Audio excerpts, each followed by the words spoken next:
Sometimes something begins changing long before you understand what is changing.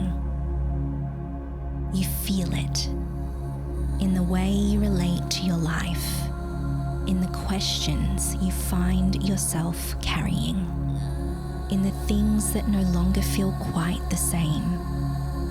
And when someone asks you what's happening, it can be surprisingly difficult to answer, and not because nothing is happening.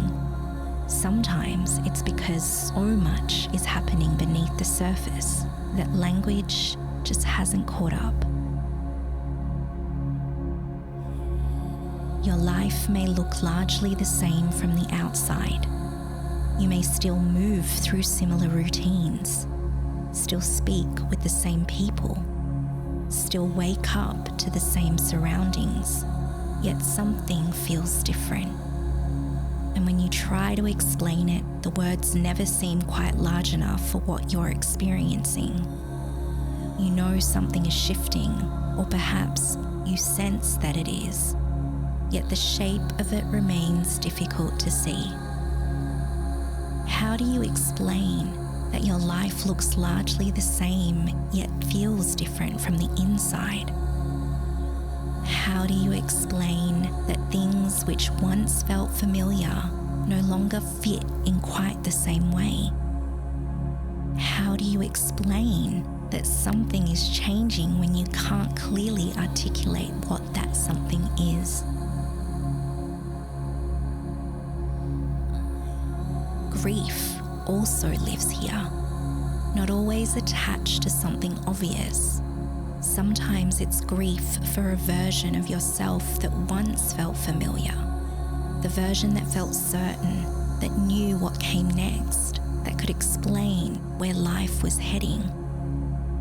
And maybe parts of that version of you still remain, yet something feels different now. The old identity no longer fits in quite the same way. What is emerging has not fully revealed itself either.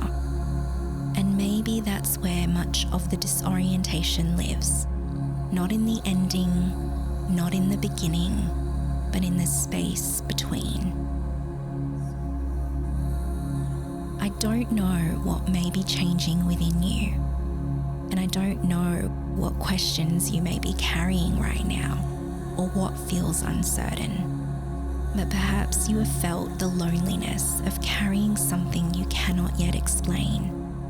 Perhaps you have felt the confusion of sensing change before understanding it. Perhaps you have felt what it's like to stand between who you have been and who you are becoming. And if you have, maybe there is nothing unusual about that experience. It is part of being human, part of moving through a season that has not fully revealed itself, part of standing in a place where something is ending, something is emerging, and neither yet can be seen clearly. And perhaps there are times when the experience itself is the only thing that can be known, not where it is leading, not what it means, just the experience itself, the reality of standing where you are. And maybe that is enough.